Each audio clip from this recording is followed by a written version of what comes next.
है। अरे अरम जली तू आ गई ना, तुम्हारी इंतजार कर रही थी, कहाँ चली गई थी तू?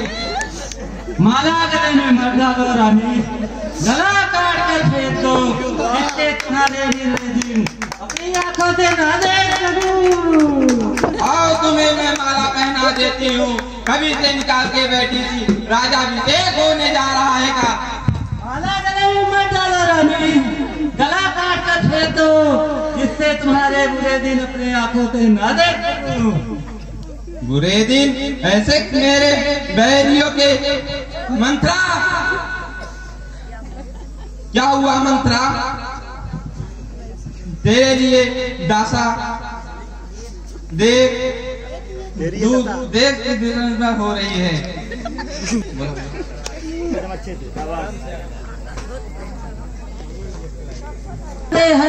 पर तुम्हारी कुशलता नहीं दिखाई दे रही है। मैंने तो खुशियों के सागर में डूबी लगा रही हूँ, तो बस राम कल राजा बन जाएगा। राम राजा बनेगा, इसी बात का तो दुखना है। साथ लौट रहा है छाती पर। मुँह क्यों विवश गले की चले की जा रही है? ओ लगता है तुमको लल्ला राम कुछ कह दिए हैं, हमको नहीं लगता कि कुछ तुमको कहेंगे।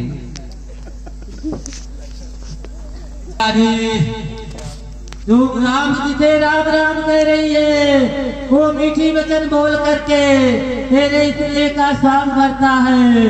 भरत को अपने प्राणों से प्रिय जान करके भरत से जो प्रेम करता है वो एक दिखावा मात्र है। भरत राम के रास्ते का कांटा है, वो भरत को हमेशा रास्ते से अपने हटाना चाहेगा। करमजली तेरी मैं जीवा खींच लूंगी। राम कल राजा बनेगा, ये सूर्यवंशियों की रीत रिवाज है। राम राजा बनेगा, इसी बात का तो दुख है।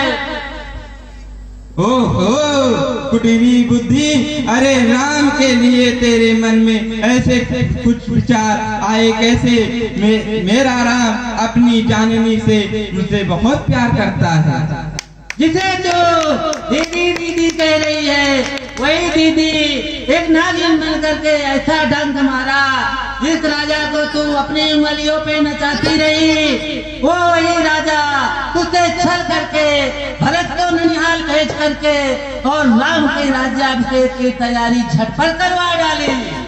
मंत्रा चुप रहो, ऐसे कैसे विष खोल रही हो? देश और अमृत का तुझे ज्ञान होता तो आज एक दिन देखने को न आते। नहीं मंत्रा नहीं, इस प्रकार मुझे मत बहका, इतने थोड़ा कि मैं कल्पना भी नहीं कर सकता। एक बार इस तरह इस आग ना लगाना, तेरे क्या लाभ होगा? मेरा क्या लाभ होगा? तेरा पुत्र राजा बने या कौशल्या का, मगर मैं तुझे दासी बनते नहीं देख सकती। दासी? जिसने साहस है मुझे दासी बनने की, किसी की दासी बनूंगी? तू अपने शौक की दासी बनेगी और वो भरत दास बनेगा। नहीं दीदी, ऐसा नहीं कर सकती।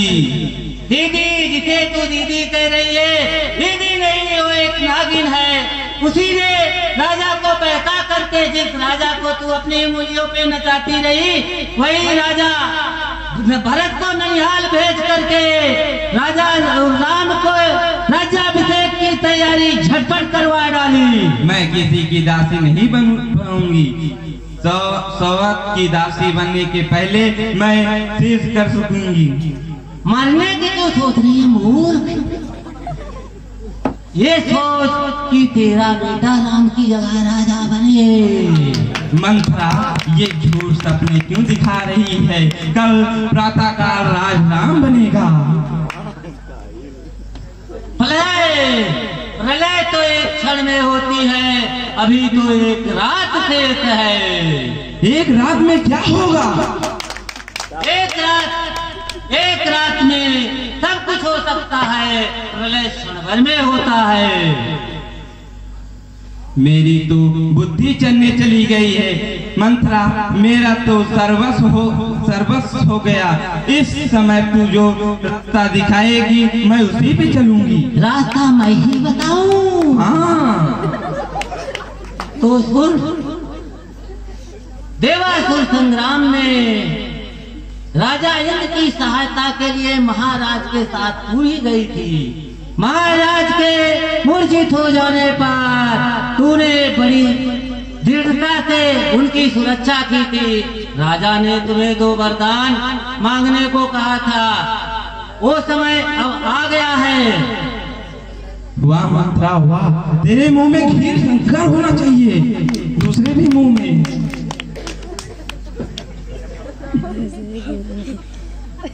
रानी, तू अपने सारे श्रृंगार उतार करके फेंक देना और जा करके कोप भवन में रोती बिलखती पड़ी रहना। राम को वनवास क्यों? राम को, अगर राम को 14 वर्ष का वनवास होता है तो ठीक है, अगर नहीं, राम अगर 14 वर्ष का वनवास नहीं जाएगा तो जनता विद्रोह करेगी, क्योंकि 14 साल के अंदर भरत जनता के, अपने राज्य के प्राणियों के जगह स्नेह भर देगा और वो राज्य अच्छी तरह से चलाएंगे। मंत्रा, झूठ करके ना समझा, मुझे सीधे सीधे समझा दे। तू 100 श्रृंगार उतार करके